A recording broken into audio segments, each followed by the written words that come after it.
Didn't I hit? Oh. I'll say I don't see a timer. It's still spinning. There it goes. There it goes. Oh, and it says 7 seconds. Okay. Hey, hi. If those of you that may have caught that, welcome to the Fantasy Football Consistency Show. Somehow our recording said it wasn't recording, and then it was, and it was at 8 seconds. So if you picked up our early conversation, cool. Welcome to the show. As always, I'm Bob Lung here, Big Guy Fantasy Sports. On my right, Ron Rigney, who owes all catchers, all fantasy baseball, all baseball catchers, an apology. And why is that, Ron? So, as you know, we, or at least myself, I know I call the tight end position the catcher of fantasy football. And with as abysmal as the tight end position has been this year, between injuries, between non-consistency, I just want to apologize to all the catchers out there. Right. I believe that I've unfairly insulted you for years now. And, you know, my fantasy team, my big dynasty league that I play in with a friend of the show, Mr. Nate Dock and Manly Van Lee, I was able to win that this year, and it was all because a lot of it was because of my two catchers, JT Realmuto and Adley Rutschman. So I owe you guys an apology. I'm truly sorry. I hope you can forgive me, and I will never insult you like that again. Never comparing to tight ends in the NFL. Nobody deserves that. Nobody does. No, not even the real tight ends. All right, let's get started. As always, with the quarterback position, Justin Herbert finally missed one, which is surprising because he did against Kansas City. Didn't have a very good game. I mean, had 16 points, wasn't enough for a clutch game. So there are no 100% perfect quarterbacks at this point. At 86%, Jalen Hurts and Patrick Mahomes, who are also second and third in total points. Josh Allen, first in total points, but has missed two clutch games, 71%. Other people, Jordan Love's in there at 5 for 6, 83%. Anthony Richardson, of course, is hurt, but he was up at 75% prior to. Like I said, and then we have at 71% Lamar Jackson, Kirk Cousins, Tua, Sam Howell, Trevor Lawrence. So all of them over 70%. Ron, I know you're going to talk about one of these guys, but before you do, are you surprised by anybody in here that you're surprised that they're here, or surprised that they're not in this group at this point? You know, it's not so much who's there. It's when I scroll down a little bit, some of these names that I see down here in the 50% range, mainly Dak Prescott and Deshaun Watson. And that Deshaun Watson, that contract is going to go down as the ugliest, worst contract in the history of sports. It amazes me the fact that was signed, guaranteed that money, and the dude just doesn't play. And I mean, there's a lot of speculation going around that he could play. So yeah, that one's a tough one to see, especially with all the hype, the weapons they have around him. I mean, they're set up for success too. That defense is just lights out. So that's probably the most shocking one for me. I mean, when you're looking at the guys at the top, it's maybe a little shocking to see Justin Fields at 71%. See Sam Howell still up there, but for the most part, everybody up there, I think, are the people that we thought were going to be up there, or at least pretty close. Yeah, well, we're still waiting for Joe Burrow to kick it in. We realize he started off a little slow with his injury, but he's still, since week 3, is 1 for 4. So we need Joe to pick it up a little bit for those who are starting Joe Burrow. I don't have him in too many leagues, mostly because he just went earlier than I wanted to kind of go for him, and I usually would pick Justin Herbert a little bit a round or so later. So maybe that's not helping. But, Ron, as you know, my second quarterback in most of my 2 quarterback leagues is Daniel Jones. So, that's going well. So those leagues are not going well. All right, Ron. So let's talk about the guy that you would like to highlight this week from a consistency standpoint. I want to look at Lamar Jackson and, taking a guy that's kind of obvious here up towards the top there, consistency wise, but I want to point out a couple of reasons why he's up there consistency wise. I mean, we go back and forth on, is he a better pocket passer? Is he not? Is he still running, which he is, which is a huge bonus for anybody that has him. I myself do not have Lamar Jackson in any leagues, but one thing I want to highlight first is that completion percentage. If you've paid any attention to that, he has been at least 70% every game except that clunker that they put up against Pittsburgh where he was at 57.9%.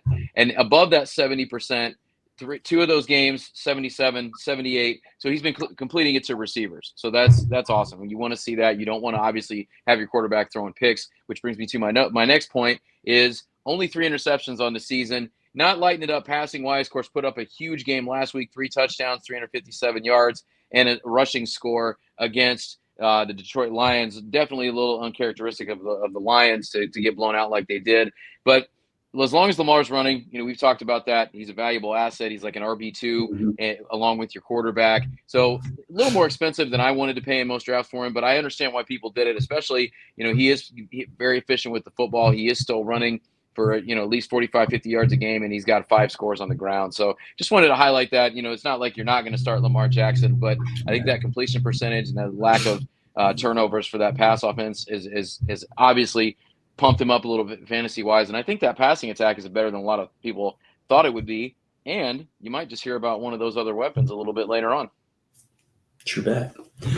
You're right. No, and the interesting thing is when they started throwing around the MVP already, I'm like, I don't know if he's been that good yet, but he's been better than expected, or at least after starting kind of slow. Like you said, he had that clunker, but MVP, not sure yet. Still feel like, well, McCaffrey got hurt, so it's kind of slowed down some. He was certainly on pace to win it, but yeah, it's hard pressed to believe it won't be a quarterback.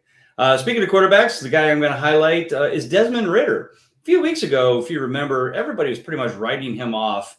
Who are they going to bring in? They're going to bring back, Steve Gurkowski, somebody, anybody, somebody to play, Matt Ryan again. But Chris Miller. Last 3 weeks, huh?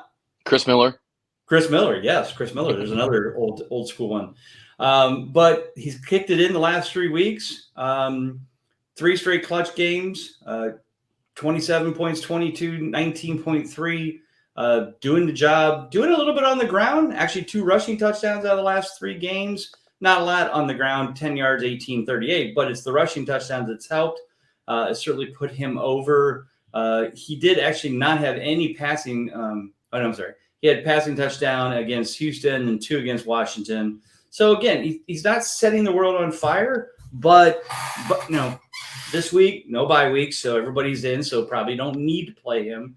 But there's going to be some upcoming bye weeks with not only, there's another, I think, Bye-Mageddon coming up here. I forget if it's week 13, but week 10, as I mentioned, 4 studly stacked teams are going to be having a bye. I think it's KC and Philadelphia and a bunch of others. So definitely keep an eye on that. Maybe if Ritter's available and you don't have much else out there on the waiver wire to pick up, maybe a good idea to do it now.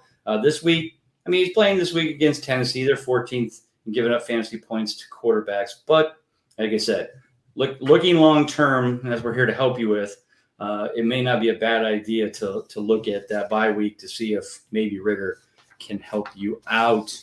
All right, let's move on to the running back position. Our boy Chris McCaffrey, he doesn't hurt, injured, not a problem. He'll still go out and put up clutch games, and he certainly has done that. Still 7 for 7. The other 100%, Kenneth Walker, 6 for 6. Made a trade for him today. So I have a local league, my buddy Frank's in.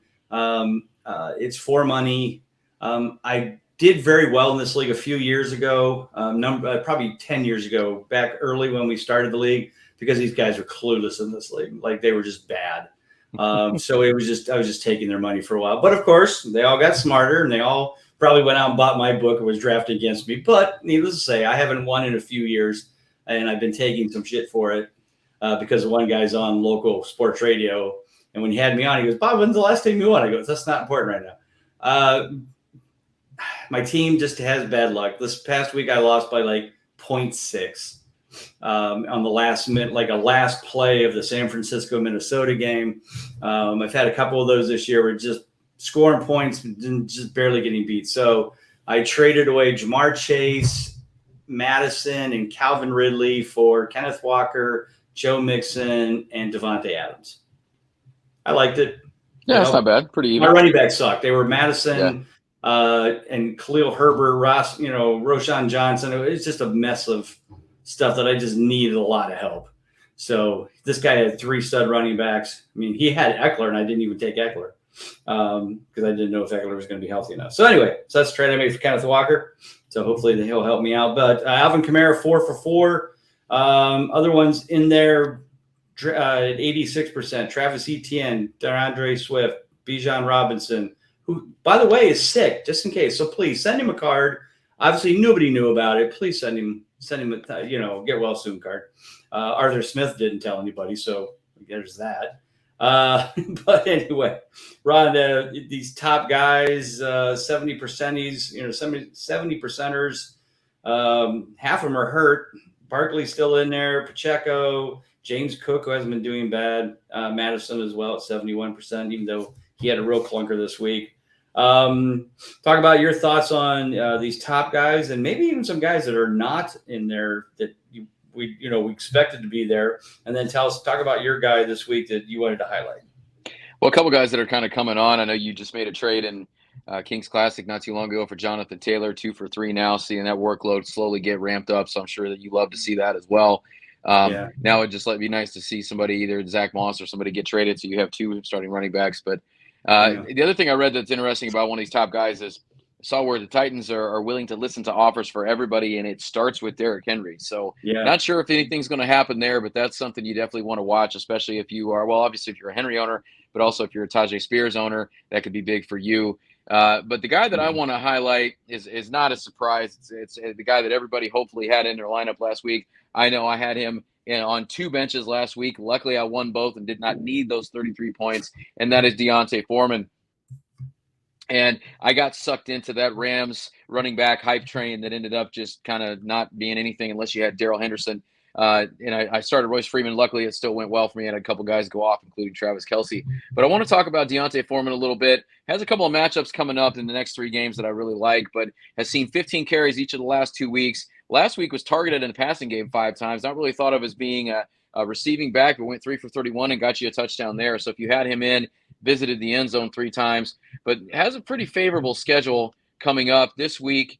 Let me find it here. Where did my Bears go? I knew I'd lose it. Bears, Chargers. Chargers are right there towards the bottom as far as allowing fantasy points to running backs. Week 9, the Saints been pretty tough against the run, so that might be a little bit of a rough go there.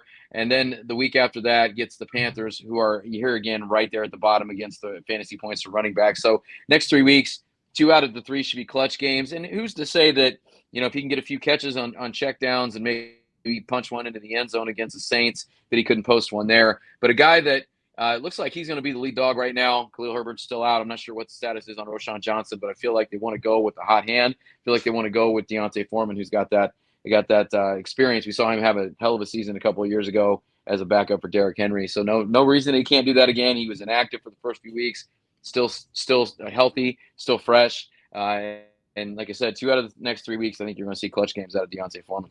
Yeah, no, definitely. And I had him in a few leagues where I just kind of had him stashed on the bench, just waiting for something to happen. And like you said, he's a good backup player, and that's why teams grab him all the time. Why he can't hold down a full-time job, I'm not sure, because he seems to do very well when he comes in as a replacement. And speaking of replacements, I'm going to talk about Jaylen Warren. 26 in total points, right? So why am I talking about him? Well, guess what? 3 out of the last 4, well, not counting the bye. So basically the last 3 weeks, he has earned a clutch game as basically he's sharing carries with Najee Harris. Najee Harris got, had a little bit more fantasy points, actually finally looked decent for once. But Warren still snuck in a touchdown this past week in their game against the Rams. So he had 10 points, which put him over, where he needed to be. The nice thing is that, he's playing this week against Jacksonville, 15th and against running backs, but they're definitely giving him a fair share of carries to offset. And he's got the speed, he's got the wherewithal. And like I said, he's put up 3 straight. He's actually got 4 out of the 7 for the year. So, I'm sorry, 4 out of 6, because I think he missed a week due to injury. So he's at 67%. Guess what? That has him tied with Joe Mixon, Derrick Henry, and Tony Pollard. So, again, if he's sitting out there, maybe you're in a shallow league where it's 10 teams, 12 teams, not a lot of bench. Maybe Warren is sitting out there. Pick him up. It might be worth starting again. And these bye weeks will be rolling again. Weeks 9, 10, 11, 12, 13. Might be worth picking up. He might be on somebody's team, maybe sitting on the bench, but definitely grab him in a PPR format. So let's move on to the wide receiver position. Still got a few up there at 100%. Tyreek Hill and Stephon Diggs. Amon-Ra St. Brown at 6 for 6. DK Metcalf was hurt, so he's 5 for 5 for the year. So he still at 100% as well. 86%. AJ Brown, Puka Nacua, Jordan Addison, Christian Kirk, Michael Pittman, Cortland Sutton, and Jay Flowers. 83%. Keenan Allen, Adam Thielen, Jacoby Myers, CeeDee Lamb, Jalen Waddle. And then at 80%, 4 for 5 is Justin Jefferson. Of course, won't be playing for a few more weeks. But Ron, of those guys, we're going to talk about 2 of them here today. Talk about maybe some surprises. I think the one that has kind of really went a different way is I thought for sure Calvin Ridley was going to be the man. He was going to get the ball the most. Kirk was going to be a one, they were going to be like a 1A, 1B. But all of a sudden now, Christian Kirk is just taking over. Ridley's almost like a second thought. Hasn't done much. That's why I traded him today in that league, because I was like, I got him in a bunch of leagues, and if somebody believes that he's still got talent, I might as well throw him out there. But anybody else in there, or what's your thoughts on Christian Kirk? Is this sustainable? It certainly seems to be right now, when he's 6 out of 7 for consistency this year. No, I think it definitely is. And if you've seen them play, you've seen them. It looks like it's a concentrated effort to get him more involved. And Calvin Ridley's had some cases at the dropsies, and it just seems like Christian Kirk is able to get open a little easier. Maybe that comes with Ridley sitting on the shelf for a year and some rust, and just still not getting back acclimated. Still forming that chemistry with Trevor Lawrence. One less preseason game, so maybe you can chalk it up to that. But I think Christian Kirk's the real deal. I don't think the Calvin Ridley is going to be this bad all season, though. I think he's going to finally get with it. It's going to come up. So there's good example of a trade target. You might go maybe for a buy low right now. Right. The only other guy that I think kind of surprises me, and he's 12th in total points, 83%, Jacoby Myers. Mm-hmm. And I don't think we would have thought he would have been the Raiders receiver that everybody wanted to own and that was more consistent. But here we are. He was in the end zone again last week. So I'd say that's probably my biggest surprise. The guy I wanted to go with, though, is he gets a little bit overlooked, I think, because of who the quarterback is, and that's Cortland Sutton. And we've liked Cortland Sutton for a long time. Mm-hmm. We were on the Tim Patrick train as well, and that kind of derailed again for us. Guy can't catch a break. But Broncos receiver that we really like is Cortland Sutton. And, Russell Wilson is Russell Wilson, but Russell Wilson has been more consistent than you might think. But when you look at the target share, kind of like what I was talking about with Deontay Foreman, with Sutton here, you've got 1, 2, 3, 4, 5, 6 weeks of at least 5 targets. He had 11 against Miami in that blowout loss where they were just trying to do whatever they could to survive. Last week he went for 6 for 76 in the score. He scored 2 straight weeks, has 5 total receiving touchdowns on the year. And that Broncos team's going to have to throw. They're going to have to chuck it to stay competitive. So I think those targets are going to go up. There's talk of Jerry Jeudy getting traded even. So if that happens, that's going to clear out even more. Not necessarily a lot of impact from the tight ends or Samaje Perine like we saw, but Cortland Sutton, if he can stay healthy, is the real deal. Dude is a huge target. We love him, and he's putting up the consistency numbers as well. Absolutely, yeah. You talked about Lamar Jackson. But Lamar Jackson. So I'm going to talk about his favorite target so far this year, and that's one Zay Flowers. I was surprised that he's only 23rd in total points. Seems like he's putting up more points than that, but he really isn't. He's only had 2 games over 15 points. But again, he's 6 for 7, right? Yeah, 6 for 7 in consistency. So he's only missed 1 game, and he got 8 points in that game, mostly because he was just 3 for 56, and they were playing the Browns, and that was the game that obviously the Browns shut them down, one of the rare good defenses they've played against. So definitely looking like a good guy this week, playing Arizona in Arizona. So you got a dome, you got nice weather. So should be another good outing for him. Cardinals 27th in giving up fantasy points to wide receivers. So definitely love me some Zay Flowers. I don't have him. I wish I did. He's a rookie, right? It's like, but he was one I probably should have invested a little bit in, but I didn't. And, now I'm paying for that. But for those who have the Zay Flowers, took the chance on the Zay Flowers, which I think you are one of them. You've done well, right? We always talk about these flex positions in the Kings Classic, Oh, and yeah. I'm so happy that I have Zay Flowers as one of those flex spots. I don't even have to start him as one of my 3 receivers, and that does not happen That's hardly ever. nice. And I don't think that's a coincidence that that's the one team in Kings Classic that's 5-2. I think my auction team and my Scott Fishbowl team are competing for the worst fantasy team ever assembled.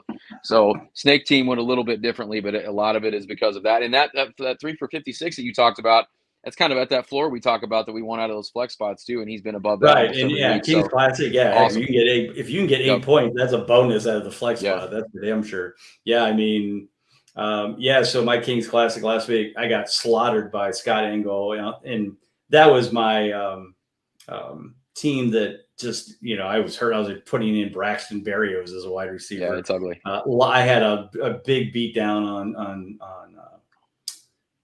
the buys. So that would really hurt. And I got slaughtered. So I was like, okay, like 150 to 105 or something like that. Anyway, but my undefeated team pulled it out on Monday night. And why did they pull it out? Because of my trade of Sam Howell for KJ Osborne. I needed 9 points out of him on Monday night, and he got 9.7. Yes, I saw that. Amazing. Yes.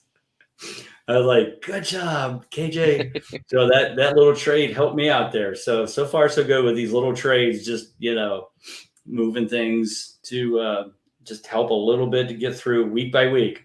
The one thing I'm learning in the Kings Classic, especially, and this applies to a lot of people, especially when you're in a good competitive league, don't look at that long term. What do I need for next week? What do I need for this week? I got to make a trade. Got to get a improvement in my tight end, get it done. Go to the waiver wire, spend the money, especially if you have the fab. Like we do. I've spent more money in fab this year, and but I'm not spending it in big chunks. Like, some of these guys, what did we see? Who went for $50? Was it Zach Evans? I think so. I think it was one of those Rams running backs, I believe. One of those guys went for like $50. I'm like, what? I'm buying guys for $8 to $15, depending on how bad I need them. And like this week, I picked up Pierre Strong for $8. I'm like, I might need him this week, because right now the Browns need him because that's what they're down to, because Kareem Hunt's hurt and Ford's out for a few weeks. So definitely don't look at that. What do I need 4 weeks from now? What do you need this week to get by? If you can go out 4 weeks, that's even better. All right. Let's move on to the tight end position, which is worse than any catchers in any Major League Baseball. So right now, of course, Travis Kelce and Miss Taylor, Miss Swift are right up there at 100%. Hold on a minute. TJ Hawkinson, Sam Laporta, and Evan Ingram at 86% as well, are all at 86%. Mark Andrews at 83%. Outside of Laporta, which, obviously is just kicking ass this year, looks good. We do have some 70%. Actually, so we have 3 over 60%. We have Dallas Goedert, Jonnu Smith still, and Logan Thomas, who's at 67%. Goddard and Jonnu are at 71%. I'm happy to see Goddard has kind of made that turn. Well, the Eagles have made the turn for Goddard to get him more involved. He's certainly been now more beneficial, and I have him in a lot of leagues and in both Kings Classic leagues. So definitely been a lifesaver, for some of those as well. Ron, some other guys that are starting to actually make some moves, Darren Waller, Gerald Everett, et cetera. But you want to talk about some youngsters that are moving into the starting role. We hope will bring some consistency, maybe worth picking up on the waiver wire, depending on who you have at tight end. Why don't you talk about that? Yeah, and here again with us having those 3 flexes in the Kings Classic, don't be afraid to flex those tight ends as well if you have multiples, if they have a good matchup, instead of trying to get a 4th string running back that you hope might get 3 carries or something. Right. So I want to go with Trey McBride, Dalton Kincaid. You got Zach Ertz on the IR. Dawson Knox just had surgery. So guys that are stepping in to full-time opportunities that we haven't seen them quite have just yet. And so, Trey McBride was kind of a flashy name last year heading into the season. Didn't really get the targets last year. But last 2 weeks, 11 total targets, hauled in 7 of those, put up 62 receiving yards against the Rams a couple weeks ago. Their yards weren't there last week, hasn't been in the end zone, but I feel like with that team, and I don't know if you guys realize this, but the Cardinals just aren't very damn good, and there's no other way to say it. And they're going to have to throw. They're going to have to spread it around, whether it's Josh Dobbs, Kyler Murray, whoever. And I feel like Trey McBride's going to have to be a piece of that because that receiving core is basically one guy, and that's pretty much it. And moving on to Buffalo, we've seen Buffalo struggle a little bit. I think that it's going to be something where, you're going to see Dalton Kincaid get the ball for different reasons. I think because obviously they're playing a better offense. The tight ends in that offense are always a threat in the red zone. Dawson Knox is one of Josh Allen's favorite targets when he decides to not tuck it and run it in himself. But here again, 8 targets last week, hauled in all 8 of those, had 6 targets in week 2, holding 5 of those. So, the catch percentage is there. He's catching over, it looks like about 90% of his passes. So he's not letting too many of them hit the ground that should be caught. So I think just out of opportunities for both. And I'm not going to go through each one's schedule, but the schedule over the next few weeks, kind of up and down. But overall, I think that they're matchups that you can get some usage out of, like I said, with Kincaid in the better offense, and then with Trey McBride, just because they are going to have to throw it. They don't have really any other way to stay in games. Yeah, no, for sure. And like you said, there's not much else out there to choose from. So right. People like these are the kind of guys that maybe you catch a fire, pull you through for a few weeks, especially bye weeks. Just obviously depends on the depth of your bench and whether or not you can have 2 tight ends or can fill that in. In that same realm, any league that you play in that has a very short bench, let's say 3 or 4 players, which is a lot of those like Yahoo type leagues. There's just not a lot of room. So usually what happens is when there's a bye week, they drop the player. They don't even keep him because they're like, oh, it's a tight end. We'll just drop him. We'll pick him up and I'll get the guy back. Well, guess what? Last week was a bye week for Dalton Schultz. Prior to that, he had 3 straight clutch games, folks, 13, 19, and 16 points, which is like double the clutch factor for tight ends on most of the time. This is the kind of guy that if he's sitting out there, somebody just threw him out, picked up somebody for the bye, grab him and put him back on your team. You might have a need for him. Obviously, any super deep league, 14-team Kings Classics, deep bench, he's probably already taken and probably was stored after, this week. But take a look at your waiver wire and see if Schultz may still be out there. I would say go out and get him because, again, he's playing Carolina this week. They're just using him a lot because C.J. Stroud has basically Nico Collins, and then he was hurt. And so Schultz has just been a nice safety blanket for Stroud, and I think he will continue that. I guarantee he'll continue that scenario, so pick him up as well. So, Ron, any more thoughts on our favorite position there at tight end before we call it a day? Well, I know everything that you said about Dalton Schultz is true in 10-team leagues because my wife, I told you she's in her first league, and we needed a tight end this week. Had Pat Freiermuth and had Cole Kmet, and Cole Kmet posted a 0, so had to add some players. We were able to add Dalton Schultz. Feel awesome about that because, hell, he might be my starter the rest of the year over those other 2 guys. So you play in a shallow league, he's probably out there, or somebody that's pretty close is probably out there, so that's good for you. Yeah, definitely. All right, well, tell everybody where they can find you. I think we're back to normal for our Kings Classics and that. I know we did cash, right? We did well on the DFS. Not as great on the I think we did like 2 and 4. Can't remember. We were close. Maybe we were 3 and 3.